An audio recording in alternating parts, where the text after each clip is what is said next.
Fala galera, Vitor aqui trazendo mais um vídeo para o canal.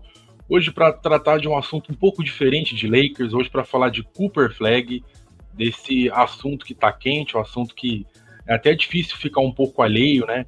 Com as finais do basquete universitário chegando, Cooper Flag jogando muito, e a gente vai debater um pouco sobre esse assunto que foi tão comentado pela mídia americana, se ele vai para o draft, se ele não vai para o draft. Hoje a gente vai destrinchar um pouco isso, conversar um pouco sobre. Antes de começar o vídeo, só pedir para vocês, deixe o like, se inscreva no canal, ativem as notificações, que esses 3 passos são importantes demais para o nosso crescimento. Conto com vocês nisso. Agora bora para o nosso vídeo. Então, rapaziada, agora falando sobre Cooper Flag, hein?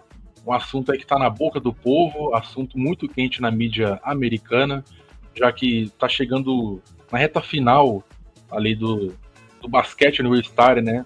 E o Cooper Flag é assunto, não tem como ficar alheio a isso. O Cooper Flag, que é um cara cogitado para pick 1 do draft, ele é um desses considerados talentos geracionais, né? Eu acho que depois ali de Zion e o Embi, o hype do Cooper Flag é uma coisa muito grande, tanto que faz uns 2 anos que a gente ouve falar nesse nome já. E tem essa dúvida, né? Ele vai pro draft, ele não vai pro draft. Lembrando que foi uma declaração dele mesmo, que ele comentou que tinha um sonho de ser campeão por Duke, né? Que se ele não fosse campeão, que ele poderia ficar mais um ano no basquete universitário, recusando participar desse draft. A partir do momento que ele fala isso, algumas coisas são levantadas, né? Algumas hipóteses são levantadas.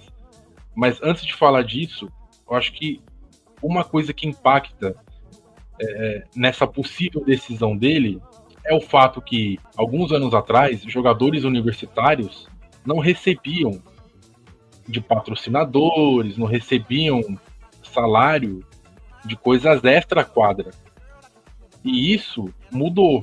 Tanto que o Cooper Flag ele já ganha uma grana bem considerável, levando em conta para um cara que está na faculdade ainda. Então isso facilita mais essa decisão dele. É óbvio que ainda assim ele deixa de ganhar uma grana, porque a pick 1 de um draft ganha mais de 10 milhões por temporada, um valor já bem considerável. Então, a partir do momento que o Cooper Flag dá essa declaração, algumas hipóteses são levantadas. Putz, será que o Cooper Flag de fato tem esse sonho de ser campeão, ou ele só não quer participar de um draft onde as principais equipes cotadas para essa pick 1 são franquias de não muita relevância, né? Wizards, Hornets, Pelicans. Isso foi levantado, muito foi debatido sobre, né?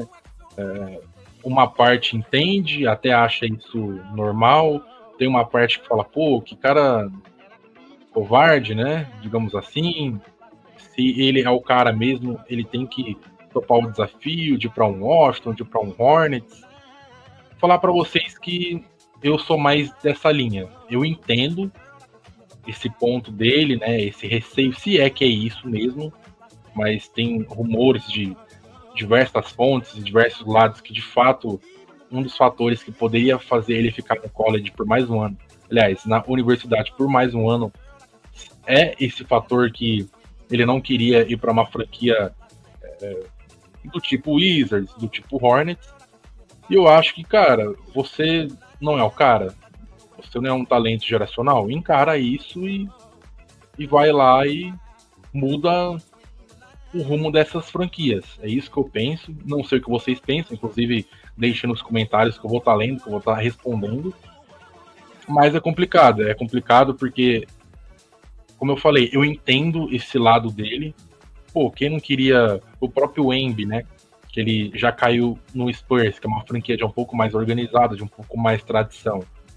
Só que a ideia do draft é justamente essa, né? Geralmente o time que vai estar com a pique alta vão ser times que estão em baixa, essas franquias que geralmente sofrem um pouco para ter boas campanhas. Até pegando esse gancho, é algo que eu queria mostrar para vocês aqui. em relação sobre as outras primeiras escolhas de outros drafts, né? Para a gente ter esse parâmetro de como que são raros os casos em que as pick 1 cai numa situação boa. Não é algo simples, não é algo fácil. Você vê, por exemplo, no último draft, né? Nosso queridíssimo Zachary Hissasher. Cara, ele até caiu numa situação boa. Só que foi uma sorte do caramba o Atlanta ter pegado essa pick 1. O Atlanta era originalmente um time de pick 9, 8. Deu uma sorte lá naquelas bolinhas de ping-pong lá, e o Atlanta pegou a pick 1, deu sorte. O Wembanyama deu sorte também, mas o Spurs, de fato, era um time que estava tancando, era um dos cotados, sim, para pick 1. Tinha Spurs, Houston, e o outro time eu esqueci qual que era Pistons. Então, o Wembanyama, eu acho que independente dos casos, cairia numa boa situação. O Paulo Banchero, eu acho que também caiu numa boa situação, porque o Orlando, ele já vinha se reconstruindo, tinha já pegado o Franz Wagner num draft anterior, mas, por exemplo, o Cade Cunningham, cara, ele cai num Pistons muito bagunçado, uma zona, e esse ano que o Pistons se organizou um pouco melhor, trouxe alguns veteranos, mas a mudança de patamar do Pistons é muito por conta do Cade Cunningham, que ele tá jogando nessa temporada nível All-Star. Uma coisa impressionante. Então foi ele que elevou o nível do time. O próprio Anthony Edwards, pô, Minnesota Timberwolves não é nenhuma franquia também, né? Puta, que coisa linda, que franquia. A mudança de patamar do Minnesota passa muito também pela evolução e pela responsabilidade que o Edwards chamou. Óbvio, tem ali os complementos que tinha o Towns, que tinha o Gobert. Isso tudo influencia, mas sem o Edwards ali, isso não seria possível. Descendo aqui um pouco mais, né, já ali entre 2010 e 2020, né, tivemos o Zion, que foi o Pelicans. É que o caso do Zion é uma coisa muito doida, né, como que ele sofre com as lesões, mas o Zion caiu no Pelicans, que é uma franquia inexpressiva, né, digamos assim, com todo respeito. O Ayton caiu num Suns, que na época também não era nada demais. O Fultz, na época ali do The Process, né, do Philadelphia. O Ben Simmons idem. O Taus pro Minnesota. O Wings aqui pro Cleveland. Então, assim, mais abaixo aqui, o John Wall para o próprio Wizards. Então, assim, não tem situação perfeita, cara. Dificilmente a pick 1 de um draft vai cair num time arrumado, numa franquia maravilhosa. São raros os casos. Não é sempre que isso acontece. Então, se o nosso querido Cooper Flag ele ficar esperando isso, né? Ele ficar nessa toada aí, cara, é complicado. Eu não sei o que vocês pensam, deixem nos comentários.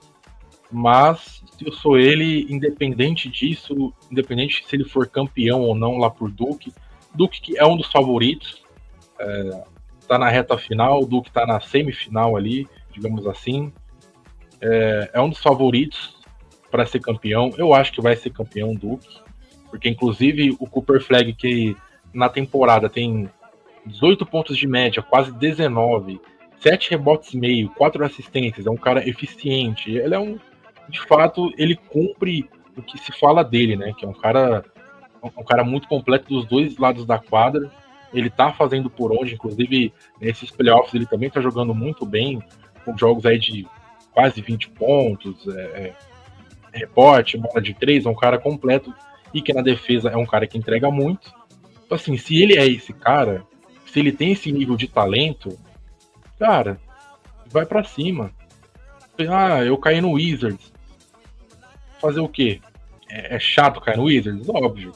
Acho que ele preferia talvez cair no Charlotte para jogar com o Lamelo do que cair no Wizards, mas é uma possibilidade que tá aí, que pode acontecer, mas eu ficaria decepcionado com ele se ele ficasse mais um ano lá. É algo que para mim não tá dentro do que se espera de um talento geracional, né? De um cara com tanta expectativa quanto quanto se tem por ele.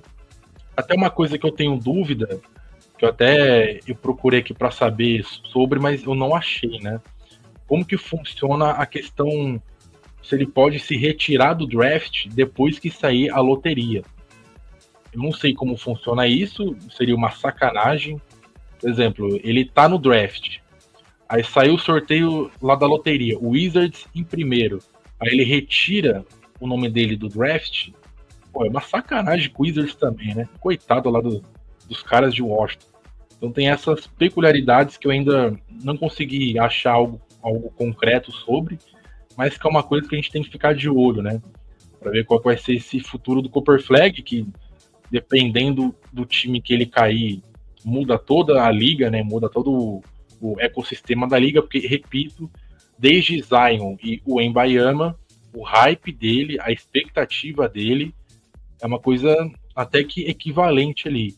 Tanto que ele é um cara que faz 2 anos que eu ouço, em 2025 é o draft do Cooper Flag, o Cooper Flag. Então, assim, é algo para a gente ficar de olho. Quero saber a opinião dos senhores. Deixem nos comentários se vocês iriam pro draft, ou se vocês meteriam essa miguezinha que quer ficar mais um ano e não sei o quê. A pergunta é, e se ele for campeão por Duke? Porque ele falou que ele queria ser campeão por Duke. Se não fosse, ele ficaria mais um ano na faculdade. Mas e se for campeão? E agora? Essa é a pergunta que fica. Deixem nos comentários, que eu vou estar lendo, que a gente vai estar trocando ideia, o que vocês fariam no lugar do Cooper Flag. No demais é isso. Agradecer quem viu o vídeo, quem deixou o like, se inscrevam no canal. Eu conto com o apoio de vocês nesse vídeo. Um abraço a todos, até a próxima. Valeu!